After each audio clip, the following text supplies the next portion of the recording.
गुरुर्ब्रह्मा गुरुर्विष्णु गुरुदेवो महेश्वर गुरुसाक्षात् परब्रह्म तस्मै श्री गुरवे नमः। गुरवे सर्वलोकानां भिषजे भवरोगिणां നിതയേ സർവവിദ്യ. ഇന്ന് നമ്മുടെ ഭാരതം ഒരു വലിയ പ്രതിസന്ധിയിലൂടെയാണ് കടന്നു പോകുന്നത്. അറിവിൻ്റെയും ആത്മീയതയുടെയും ലോകഗുരുവായ ഭാരതം സ്വന്തം മണ്ണിൽ ഇന്ന് വെല്ലുവിളികളെ നേരിടുകയാണ്. ഇന്ന് നമ്മളിവിടെ എന്തിനാണ് കൂടിയിരിക്കുന്നത്? ഹിന്ദു ഏകതാ സമ്മേളനം. അധ്യക്ഷൻ പറഞ്ഞതുപോലെ എന്തിനാണ് ഏകത, എന്തിനാണ് ഇങ്ങനെ സമ്മേളിക്കുന്നത്? നമ്മളിവിടെ കൂടിയിരിക്കുന്നത് ചിലരെല്ലാം വിചാരിക്കുന്നത് പോലെ അവരെ ഭയപ്പെടുത്തുന്നതിന് വേണ്ടിയിട്ടല്ല, മറിച്ച് ഭയമില്ലാതെ ജീവിക്കുന്നതിന് വേണ്ടിയുള്ള അവകാശത്തെ ഉറപ്പിച്ചെടുക്കാൻ വേണ്ടിയിട്ടാണ്. ലോകത്തിന് വസുദൈവ കുടുംബകം എന്ന സന്ദേശം നൽകിയ, എല്ലാവരും ഒന്നാണ് എന്ന സന്ദേശം നൽകിയ ഒരു പൈതൃകത്തിൻ്റെ, ഒരു സംസ്കാരത്തിൻ്റെ വക്താക്കളാണ് ഞാനും നിങ്ങളും, അതായത് നമ്മൾ സനാതനികൾ. എന്നാൽ നമ്മുടെ ക്ഷമയെയും വിനയത്തെയും നമ്മൾ കാണിക്കുന്ന ആദരവിനെയും നമ്മുടെ ദുർബലതയാണ് എന്ന് കണ്ടുകൊണ്ട് പലരും അതിനെ തെറ്റിദ്ധരിച്ചു. അധിനിവേശ ശക്തികൾ ചില പൊടിക്കൈകളൊക്കെ കാട്ടി നമ്മുടെ ഇടയിലേക്ക് കടന്നു വന്നപ്പോൾ നമ്മൾ അവരെ അതൊന്നും നോക്കാതെ അവർക്ക് വാതിൽ തുറന്നു കൊടുത്തവരെ ഭാരതത്തിലേക്ക് സ്വാഗതം ചെയ്തു. പക്ഷേ അവർ ചെയ്തതെന്താണ്? നമ്മുടെ സംസ്കാരത്തെയും നമ്മുടെ ക്ഷേത്രങ്ങളെയും നമ്മുടെ പാഠശാലകളെയും സർവകലാശാലകളെയുമെല്ലാം തകർക്കുവാനാണ് അവർ ശ്രമിച്ചത്. അതുകൊണ്ട് ഇനിയും തകർക്കാൻ സാധിച്ചിട്ടില്ലാത്ത ബാക്കി വരുന്ന പൈതൃകങ്ങൾ സംരക്ഷിക്കേണ്ടത് എൻ്റെയും നിങ്ങളുടെയും ഉത്തരവാദിത്വമാണ്. ഹിന്ദു എന്ന് പറഞ്ഞുകൊണ്ട് ചന്ദനക്കുറി തൊട്ട് കാവ്യമുണ്ടെടുത്ത്, അതല്ലെങ്കിൽ നമ്മൾ വൃത്തിയായി അണിഞ്ഞൊരുങ്ങി ഇതുപോലെ പട്ടുസാരിയൊക്കെ ഉടുത്ത്, സെറ്റ് സാരിയൊക്കെ ഉടുത്ത് ക്ഷേത്രത്തിലോ മറ്റാരാധനാ കേന്ദ്രങ്ങളിലോ പൊതുവഴിയിൽ പോലും സ്ത്രീകൾക്ക് യാത്ര ചെയ്യാൻ പറ്റാത്ത ഒരു കാലഘട്ടം നമുക്ക് മുമ്പിൽ ഒരു വാളുപോലെ നിൽക്കുന്നുണ്ട് എന്ന സത്യത്തെ തിരിച്ചറിയാൻ വേണ്ടി, അതൊന്ന് മനസ്സിലാക്കി കൊടുക്കാൻ വേണ്ടിയിട്ടാണ് ഈ ഏകതാ സമ്മേളനങ്ങൾ സംഘടിപ്പിക്കപ്പെട്ടിരിക്കുന്നത്. രാഷ്ട്രീയ സ്വയംസേവക സംഘം എന്ന മഹാപ്രസ്ഥാനത്തിൻ്റെ 100ാം വാർഷികം നടക്കുന്ന ഈ കാലഘട്ടത്തിൽ ശ്രീനാരായണ ഗുരുദേവനും ഗാന്ധിജിയും ഒരുമിച്ച് കണ്ടുമുട്ടിയതിൻ്റെ 100ാം വാർഷികം ആഘോഷിക്കുന്ന ഈ വേളയിൽ ഹിന്ദു തൻ്റെ ഹിന്ദുത്വം എന്താണ് എന്ന് തിരിച്ചറിഞ്ഞില്ല എങ്കിൽ ഇനി 100 വർഷം പോയിട്ട് 100 ദിവസം തികച്ചു നിൽക്കാൻ നമുക്ക് സാധിക്കുമോ എന്ന് ഭയപ്പെടേണ്ട സാഹചര്യമുണ്ടായിരിക്കുന്നു. ഈ ഏകതാ സമ്മേളനത്തിൽ അനുഗ്രഹ പ്രഭാഷണം നടത്തുന്ന ഒരു പ്രഭാഷകൻ എല്ലാവർക്കും അനുഗ്രഹമുണ്ടാകട്ടെ എന്ന് പറഞ്ഞാൽ അതൊരു പ്രഭാഷണമായി. എന്നിട്ട് അവിടെ പോയി ഇരിക്കാം. പക്ഷേ ഒരല്പസമയം നിങ്ങളോട് ചില കാര്യങ്ങൾ ചോദിക്കാനും നിങ്ങളിൽ നിന്നറിയാനും നിങ്ങൾക്ക് പറഞ്ഞു തരാനും വേണ്ടി ആഗ്രഹിച്ചുകൊണ്ടാണ് ഇന്ന് ഞാനിവിടെ നിൽക്കുന്നത്. ഏറെ പോയാൽ ഒരു 15 മിനിറ്റ്. എന്നാണ് നമുക്ക് സ്വാതന്ത്ര്യം കിട്ടിയത്? 1900 ഉറക്കെ പറയൂ, ഇനി അത് മാറ്റി പറയരുത് കേട്ടോ. നമുക്ക് സ്വാതന്ത്ര്യം കിട്ടി എന്ന് നമ്മൾ വിശ്വസിക്കുന്ന ഈ 1947 രാജ്യം യഥാർത്ഥ ദേശാഭിമാനിയുടെ രാജ്യസ്നേഹികളുടെ കയ്യിലാണ് കിട്ടിയിരുന്നതെങ്കിൽ ഇന്ന് നമ്മൾ ഈ ഏകതാ സമ്മേളനം കൂടേണ്ട ആവശ്യമുണ്ടായിരുന്നോ? അപ്പോൾ 47 സ്വാതന്ത്ര്യം കിട്ടിയോ? ചിന്തിക്കുക. 650-ലധികം നാട്ടുരാജ്യങ്ങൾ വിവിധ സംസ്കാരങ്ങളിൽ, വിവിധതരം ആചാരങ്ങളിൽ, അനുഷ്ഠാനങ്ങളിൽ വ്യാപൃതരായിരുന്ന വിവിധ 650-ൽ പരം നാട്ടുരാജ്യങ്ങളെ ഒരുമിച്ച് ചേർത്ത് പിടിച്ച് ഭാരതത്തിൻ്റെ യശസ്സിനെ വളർത്തിയെടുക്കാനും ഐക്യത്തെ ഊട്ടിയുറപ്പിച്ച് ബ്രിട്ടീഷുകാരുടെ കയ്യിൽ നിന്ന് നേടിയെടുക്കാൻ പോകുന്ന ആ സ്വതന്ത്ര ഭാരതത്തിൻ്റെ ശക്തിയായി എല്ലാവരെയും ചേർത്ത് നിർത്താൻ ആഗ്രഹിച്ച് പ്രവർത്തിച്ച ഒരു മഹാത്മാവ് നമുക്കുണ്ടായിരുന്നു. ആരാണ്? പറയാവോ? ഒത്തിരി പേരുണ്ട് അല്ലേ? സർദാർ വല്ലഭായ് പട്ടേൽ എന്ന് നിങ്ങൾ കേട്ടിട്ടുണ്ടോ? ഒരു പ്രതിമ വന്നപ്പോൾ നമുക്കത് മനസ്സിലായി. അദ്ദേഹം പ്രധാനമന്ത്രി ആയിരുന്നു എങ്കിൽ, കാര്യം കോൺഗ്രസ്സുകാരനാണ്, ഇന്ന് ഭാരതത്തിന് ഈ ഗതി വരില്ലായിരുന്നു, ആ പ്രസ്ഥാനത്തിനും ഈ ഗതി വരില്ലായിരുന്നു. പട്ടേലിനെ മാറ്റി നിർത്തി അധികാരം കയ്യേറിയ, അപ്പോൾ പറയും സ്വാമി വർഗീയതയാണ് പ്രസംഗിക്കുന്നത് എന്ന്. ഇപ്പം നമ്മൾ മൊബൈലിൽ ഗൂഗിളിൽ അടിച്ചു നോക്കിയാലൊക്കെ നിങ്ങൾക്ക് ഇതിൻ്റെ കൃത്യമായ വിവരങ്ങൾ ലഭിക്കും. നമ്മളിൽ നിന്ന് മറച്ചു വെച്ച ഒരുപാട് സത്യങ്ങളുണ്ട്. അതിനെക്കുറിച്ച് നമ്മൾ ചിന്തിക്കണം, പഠിക്കണം.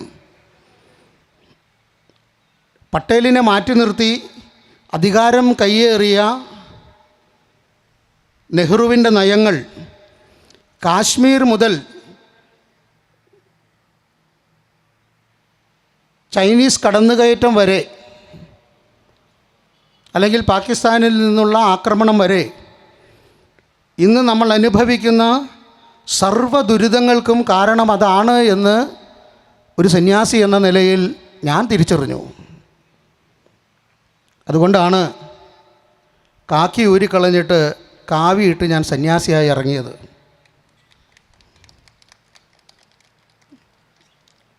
ഭാരതത്തിൻ്റെ പൈതൃകത്തെ സംരക്ഷിക്കാൻ, ഭാരതീയ വിശ്വാസങ്ങളെ പിന്തുടരുന്നതിനോടൊപ്പം അധിനിവേശത്തെ തോൽപ്പിക്കുവാനായി ശ്രമിച്ച ധീരന്മാരെ മനസ്സിലാക്കാതെ പോയതുകൊണ്ടാണ് ഹിന്ദുവിന് ഇന്ന് ഇതുപോലുള്ള സമ്മേളനങ്ങൾ സംഘടിപ്പിക്കേണ്ടി വരുന്നത്. പാശ്ചാത്യ ചിന്താഗതികൾക്ക് പ്രാധാന്യം നൽകി അന്ന് നിലവിൽ വന്ന ആ ഭരണകൂടം ചരിത്ര പുസ്തകങ്ങളിൽ നിന്ന് വീരനായകന്മാരെ വെട്ടിമാറ്റി അധിനിവേശക്കാരെ മഹത്വവൽക്കരിച്ചുകൊണ്ട് അവർ മുന്നേറി. മിത്രങ്ങളെ, ഭാരതം എന്നത് വെറുമൊരു ഭൂപടമല്ല, അതൊരു വലിയ പ്രവാഹമാണ് എന്ന് നമ്മൾ തിരിച്ചറിയണം. ആയിരക്കണക്കിന് വർഷങ്ങളായി ലോകത്തിന് ജ്ഞാനത്തിൻ്റെ വെളിച്ചം നൽകിയ പുണ്യഭൂമിയാണ് നമ്മുടെ ഭാരതം. ഇന്ന് നമ്മുടെ സഹോദരങ്ങളിൽ പലരും ആ പൈതൃകത്തെ മറന്നുകൊണ്ട്, ആ സംസ്കാരത്തെ മറന്നുകൊണ്ട് ആ വലിയ മഹാസാഗരത്തിൽ നിന്ന് പൊട്ടക്കിണറുകളിലേക്ക് മതം മാറ്റപ്പെടുന്നു. ചിന്തിക്കണം നമ്മൾ. ഇത്രയേറെ വലിയ സംസ്കാരത്തെ മറന്നുകൊണ്ട് ആ മതം മാറിപ്പോയവർ, ആ പൈതൃകത്തിലേക്ക് മനം മാറ്റപ്പെട്ടു പോയവർ അവർ സഞ്ചരിക്കുന്ന ആ വഴികളിൽ നിന്ന് അവർക്ക് മുമ്പിലേക്ക് ചില വഴികൾ തുറന്ന് കാണിച്ചു കൊടുക്കാൻ ഈ ഏകതാ സമ്മേളനം കഴിഞ്ഞു പോകുന്ന നിങ്ങളിൽ ചിലർക്ക് സാധിക്കണം. പ്രാർത്ഥനാ രീതികളിൽ മാറ്റം വന്നാൽ എങ്ങനെയാണ് ഒരു സംസ്കാരത്തെ മാറ്റാൻ സാധിക്കുക? ഒരിക്കലും സാധ്യമല്ല.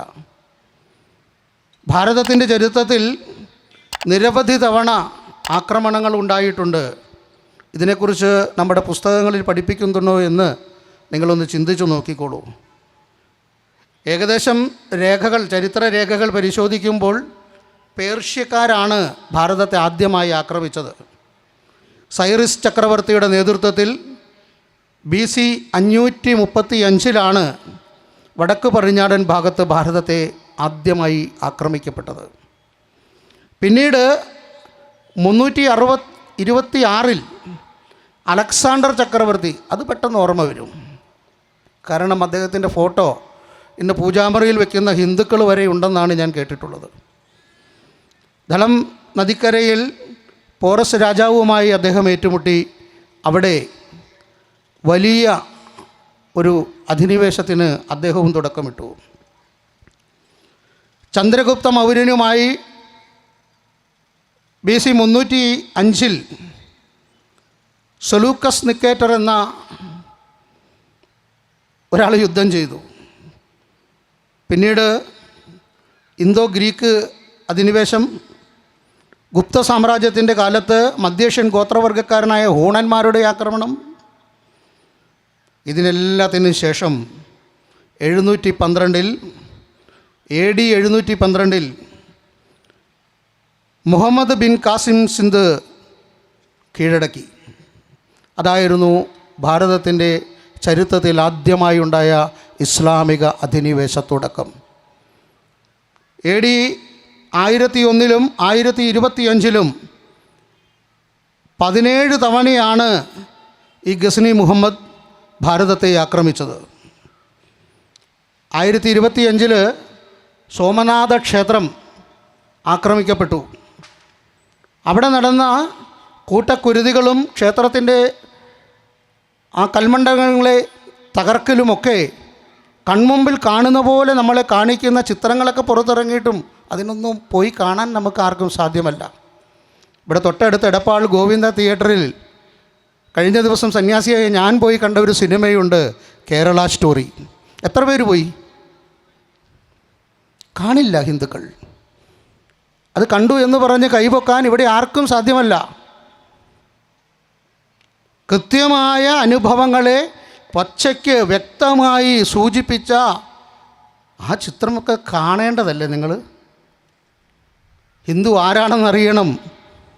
നമ്മൾ സഹോദരങ്ങളെന്ന് കരുതി ഇപ്പോഴും സ്നേഹിക്കുന്ന അവരൊക്കെ ആരൊക്കെയാണ് എന്ന് എല്ലാവരും പറയില്ല കേട്ടോ. നല്ല ഇസ്ലാമിക സഹോദരങ്ങളുണ്ട്, നല്ല ക്രൈസ്തവ സഹോദരന്മാരുണ്ട്, പുരോഹിതന്മാരുണ്ട്. ഭാരതത്തിൻ്റെ പൈതൃകത്തിന് വേണ്ടി നിലനിന്ന ഒരുപാട് പേർ നമുക്കുണ്ട്, ഇസ്ലാമിക ക്രൈസ്തവ ആളുകൾ. പക്ഷേ അവരെക്കാൾ ഏറെയുള്ളത് ആരാണ് നമ്മൾ തിരിച്ചറിയണം. മുഹമ്മദ് ഗോറിയുടെ നേതൃത്വത്തിൽ തരൈൻ യുദ്ധങ്ങൾ വഴി അവരുടെ ഭരണത്തിനും അവരുടെ ചിന്താഗതികൾ പ്രചരിപ്പിക്കുന്നതിനും അവരിവിടെ അടിത്തറയിട്ടു തുടങ്ങി. ചെങ്കിസ് ഖാൻ്റെ നേതൃത്വത്തിൽ മംഗോളിൽ ആക്രമണം നടത്തി. ഡൽഹി സുൽത്താനേറ്റിൻ്റെ കാലത്ത് ആ അധിനിവേശത്തെ നമ്മളൊന്ന് ഓർത്തെടുത്ത് നോക്കിയാൽ ഡൽഹിയിൽ പോയിട്ടുള്ളവർ എത്ര പേരുണ്ട്? ഡൽഹി പോയേക്കുന്ന ആളുകൾ ഒന്ന് കൈവെക്കാവോ? അവിടെ എവിടെയെങ്കിലും ഒരു ക്ഷേത്രം, പഴയ കാല ക്ഷേത്രം ഉള്ളതായിട്ട് നിങ്ങൾ കണ്ടിട്ടുണ്ടോ? ഇല്ല. ഒരു പൊടി പോലും, അനുസ്പ്രയുടെ പരസ്യം പോലെയാണ്. ഒരു പൊടി പോലുമില്ല കണ്ടുപിടിക്കാൻ. മുഴുവൻ തകർത്തു. പക്ഷേ നമ്മുടെ ഈ മാറഞ്ചേരിയുടെ പ്രദേശത്തേക്ക് വന്നാൽ, എടപ്പാളിൽ ശുഗപുരത്ത് അവിടെ ചെന്നാൽ അവിടെ ഒരു മനോഹരമായ ക്ഷേത്രമുണ്ട്, ശുഗപുരം ക്ഷേത്രം. അതുപോലെ നിരവധി ക്ഷേത്രങ്ങൾ, പെരുമ്പറമ്പ് ക്ഷേത്രം. തിരിച്ചിങ്ങോട്ട് വന്നാൽ ഈ ഭാഗത്തൊക്കെ നിരവധി മഹാക്ഷേത്രങ്ങൾ ഇന്ന് നിലനിൽക്കുന്നു, തകർക്കാൻ പറ്റാത്തത്. അങ്ങനെ നിരവധി യുദ്ധങ്ങൾ നടത്തി അധിനിവേശത്തിലേക്ക് നമ്മുടെ ഭാരതത്തെ 1498 പോർച്ചുഗീസുകാരും പിന്നെ ഡച്ചുകാർ, ഫ്രഞ്ചുകാർ, അങ്ങനെ ബ്രിട്ടീഷുകാർ വരെ അവസാനം ഭാരതത്തിലെത്തി. 1757 പ്ലാസി യുദ്ധം നടന്നു. 64 പേരുകേട്ട പ്രസിദ്ധമായ ഇന്ന് ചരിത്ര വിദ്യാർത്ഥികൾ പഠിക്കുന്ന ബ്ലസി യുദ്ധം നടന്നു. അങ്ങനെ ഈസ്റ്റ് ഇന്ത്യ കമ്പനി ഭാരതത്തിൽ ഭരണമുറപ്പിച്ചു. അങ്ങനെ യൂറോപ്യൻ അധിനിവേശം ആരംഭിച്ചു. ഈ പോരാട്ടങ്ങൾക്കൊടുവിൽ ഭാരതത്തിൽ ചെറുത്തുനിൽപ്പ് നടത്തി ആരൊക്കെ? ഇവിടെയുള്ള ധീരന്മാരായ പുരുഷന്മാർ. അവർ നടത്തിയ സ്വാതന്ത്ര്യ സമരത്തിൻ്റെ പിന്നണിയിലും മുന്നണിയിലും ഇടയ്ക്കും അവസാന ഭാഗങ്ങളിലും വന്നു കയറിയ ഒരുപാട് പേരുണ്ടായിരുന്നു. അങ്ങനെ വന്നു കയറിയ ആളുകൾ അവർക്ക് അധികാരം കൈമാറിക്കൊടുത്തിട്ട് ബ്രിട്ടീഷുകാർ ഇന്ത്യ വിട്ടുപോയ വർഷമാണ് 1940. വെള്ളക്കാരിൽ നിന്ന് കൊള്ളക്കാരിലേക്ക് ഭരണം മാറിയതാണ് നമ്മൾ വിചാരിക്കുന്ന സ്വാതന്ത്ര്യ സമരം. ഒന്ന് ഓർത്തു നോക്കി. യഥാർത്ഥമായ സ്വാതന്ത്ര്യത്തെ അനുഭവിച്ചത് എൻ്റെ അഭിപ്രായത്തിൽ തുറന്നു പറയാലോ അല്ലേ, 2014 മെയ് മാസം 26 എന്നാ ഭാരതം യഥാർത്ഥമായി സ്വാതന്ത്ര്യം അനുഭവിച്ചു തുടങ്ങിയത്.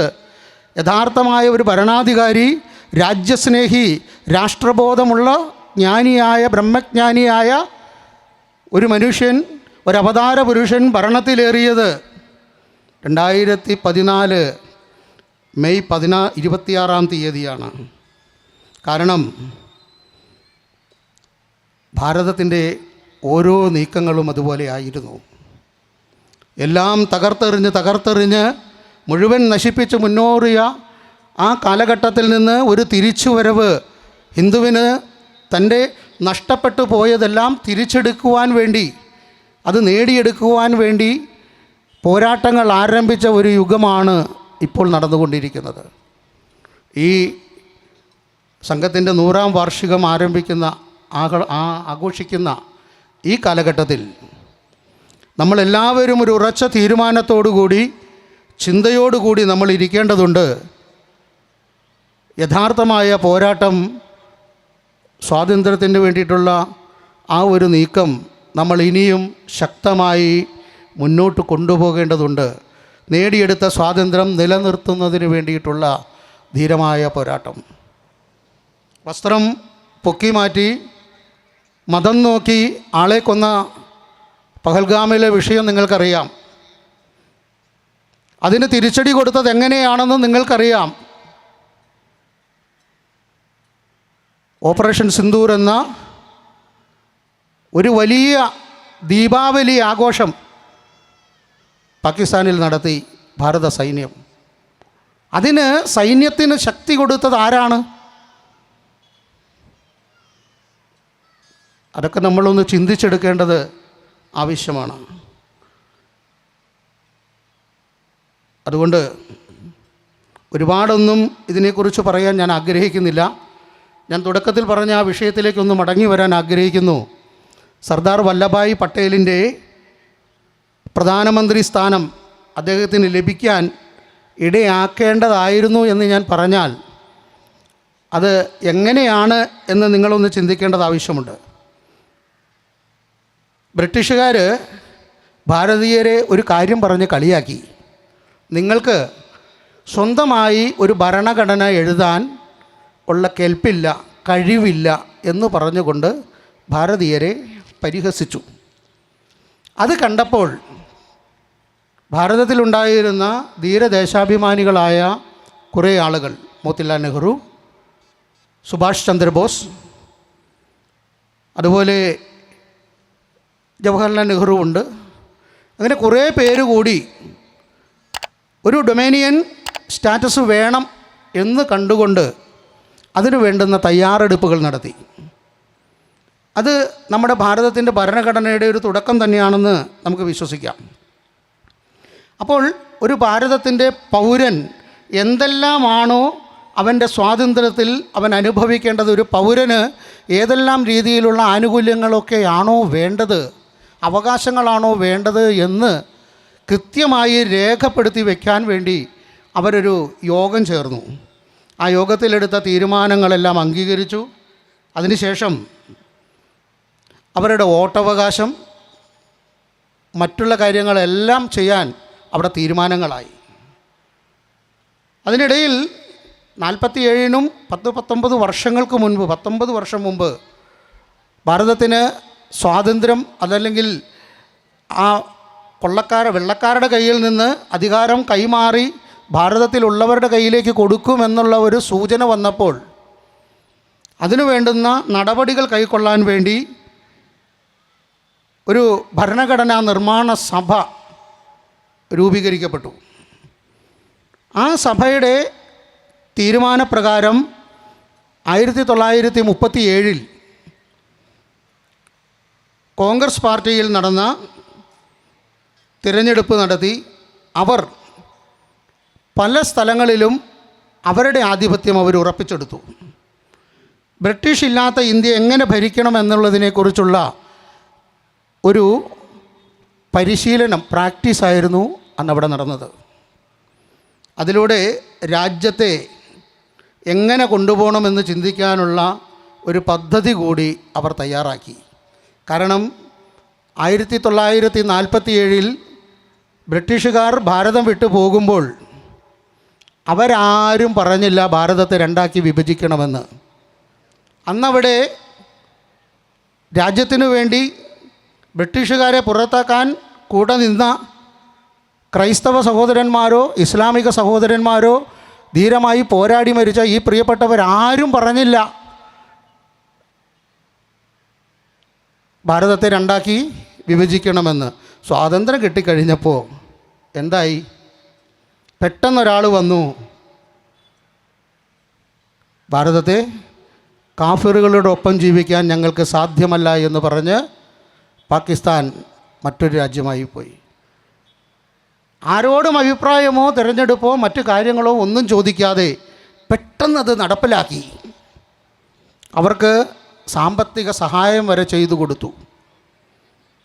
അവിടെ ഭാരതത്തിന് ഈ ഭരിക്കാനൊരാൾ വേണമല്ലോ എന്നോർത്ത് പ്രധാനമന്ത്രിയെ തിരഞ്ഞെടുക്കാൻ വേണ്ടി 1946 കോൺഗ്രസ് പാർട്ടി, അതിൻ്റെ പ്രദേശ് കമ്മിറ്റി അവർ ഒരു തിരഞ്ഞെടുപ്പ് നടത്തി. അതിൽ 15 സമിതികളാണുള്ളത്. 15 സമിതികളിൽ, അതായത് 15 അംഗങ്ങൾ, ആ 15 അംഗങ്ങളിൽ 12 പേര് പിന്തുണച്ചത് സർദാർ വല്ലഭായ് പട്ടേലിനെയാണ്.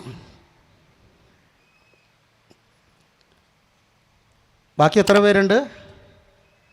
ആ 3 പേര് ആർക്കും വോട്ട് ചെയ്തില്ല. അപ്പോൾ സർദാർ വല്ലഭായ് പട്ടേൽ കൂടാതെ മത്സരിച്ചത് മറ്റൊരാളാണ്, ജവഹർലാൽ നെഹ്റു. ആദരവുണ്ട്, ബഹുമാനമുണ്ട്. പക്ഷേ അദ്ദേഹത്തിന് ഒരു വോട്ട് പോലും അദ്ദേഹത്തിന് ലഭിച്ചില്ല. അപ്പോൾ അദ്ദേഹത്തോട് പലരും ചോദിച്ചു, നിങ്ങൾക്ക് വോട്ടൊന്നും കിട്ടിയില്ല എന്ന് പറഞ്ഞു. എങ്കിലും അവിടെ എടുത്ത ഒരു വലിയ സംഭവമുണ്ടായി.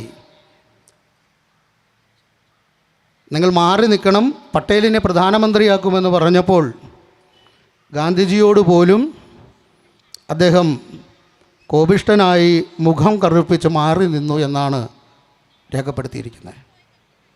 അതോടുകൂടി രാഷ്ട്രസ്നേഹവും രാജ്യത്തിനു വേണ്ടി ഓടി നടക്കുന്ന ഉപ്പു സത്യാഗ്രഹം വരെ നടത്തിയ ഒരു ഗുരുസ്ഥാനീയനായി കണ്ട മഹാത്മാഗാന്ധിജിയുടെ മുമ്പിൽ അദ്ദേഹം പറഞ്ഞ ആ ഒരു വാക്ക് കേട്ട്, ഒറ്റ വാക്കേ പറഞ്ഞുള്ളൂ, പ്രധാനമന്ത്രി സ്ഥാനത്തേക്ക് നെഹ്റുവിനെ നിർദ്ദേശിക്കുന്നു, എതിർക്കരുത്. സന്തോഷത്തോടുകൂടി ആ സ്ഥാനം അദ്ദേഹത്തെ ഏൽപ്പിച്ചു. ആ പട്ടേലിനെക്കുറിച്ച് പഠിക്കേണ്ടത് ഹിന്ദുവിൻ്റെ ആവശ്യമാണ്. അതുപോലെ ധീരമായി ഭാരതത്തിനു വേണ്ടി നിലനിൽക്കേണ്ട ഒരുപാട് നേതൃത്വങ്ങൾ നമ്മുടെ മധ്യയുണ്ട്. അന്ന് പട്ടേൽ ആ സ്ഥാനത്ത് നിന്ന് പിന്മാറിയില്ലായിരുന്നു എങ്കിൽ ഇന്ന് എന്താകുമായിരുന്നു ഭാരതത്തിൻ്റെ തീരുമാനമെന്ന് നിങ്ങളൊന്ന് ചിന്തിച്ചു നോക്കി. പക്ഷേ അദ്ദേഹം മാറിയതിൻ്റെ ഫലമാണ് ഇന്ന് നമ്മൾ അനുഭവിക്കുന്നത്. ഹിന്ദുവിന് ക്ഷേത്രങ്ങളിൽ പോകാൻ പാടില്ല. ഹിന്ദു ക്ഷേത്രങ്ങൾ കയ്യേറപ്പെടുന്നു. ദേശീയഗാനം പാടാൻ പാടില്ല. കാവ്യ കാണാനേ പാടില്ല. ശബരിമലയടക്കം നമ്മുടെ ആരാധനാ കേന്ദ്രങ്ങൾ കൊള്ളക്കാരുടെ സങ്കേതങ്ങളാക്കി മാറ്റി. അയ്യപ്പനെ പോലും തട്ടിയെടുത്തു. അപ്പോൾ അതുകൊണ്ട് എനിക്കുള്ള നോട്ടീസ് വന്നു. ഞാൻ കൂടുതലൊന്നും പറയുന്നില്ല. നിങ്ങളെ കണ്ടപ്പോൾ ആവേശം കൊണ്ട് ഒരല്പസമയം എടുത്തു. പക്ഷേ ഒന്ന് പറയാതിരിക്കാൻ വയ്യ. നിങ്ങളെല്ലാവരും ചിന്തിച്ചിരിക്കണം, നമ്മൾ ഭാരതീയരാണ്. നമ്മുടെ സംസ്കാരത്തെയും ആചാരങ്ങളെയും അനുഷ്ഠാനങ്ങളെയും മറന്നു പോവരുത്. അതിലുറച്ചു നിൽക്കണം. ഭാരതീയ പൈതൃകത്തെ ഉയർത്തുവാൻ ആയുധങ്ങൾ എടുക്കേണ്ട സമയത്ത് എടുക്കേണ്ട ആയുധങ്ങൾ കൃത്യമായി എടുക്കാൻ നമ്മൾ പഠിക്കണം. ഭാരതീയ ഭരണഘടനയനുസരിച്ച് നമ്മളുടെ സ്വയരക്ഷയ്ക്ക് വേണ്ടി സ്ത്രീകൾക്ക് ഏതായുധവും എടുക്കാം, പുരുഷന്മാർക്കും എടുക്കാം. പക്ഷേ നമ്മുടെ അഭിമാനം സംരക്ഷിക്കാൻ, രാജ്യം സംരക്ഷിക്കാൻ ഈ ഒരു വിരലൊന്ന് നമ്മളൊന്ന് ഉയർത്തേണ്ടത് ആവശ്യമാണെന്ന് ഞാൻ നിങ്ങളോട് പറയുകയാണ്. ഇപ്പോഴല്ല, ആയുധം ഉപയോഗിക്കാൻ നമുക്കൊരു ദിവസം തരും, നമുക്കൊരു സമയം തരും. ആ ദിവസം ആ സമയത്ത് നമ്മൾ ഈ വിരലൊന്ന് ഉപയോഗിച്ചാൽ, ആ ആയുധം പ്രയോഗിച്ചാൽ നമ്മൾ നമ്മുടെ സംസ്കാരത്തെ രക്ഷിക്കുന്നവരായി മാറും. അതിന് ഈ മാറഞ്ചേരിയിലെ എല്ലാ പ്രിയപ്പെട്ടവരും ഉണർന്ന ഹിന്ദുവിനോട് പറയാനാണ് ഞാൻ ആഗ്രഹിക്കുന്നത്. നിങ്ങൾ ഉണർന്നവരാണെന്നുള്ള വിശ്വാസത്തോടു കൂടി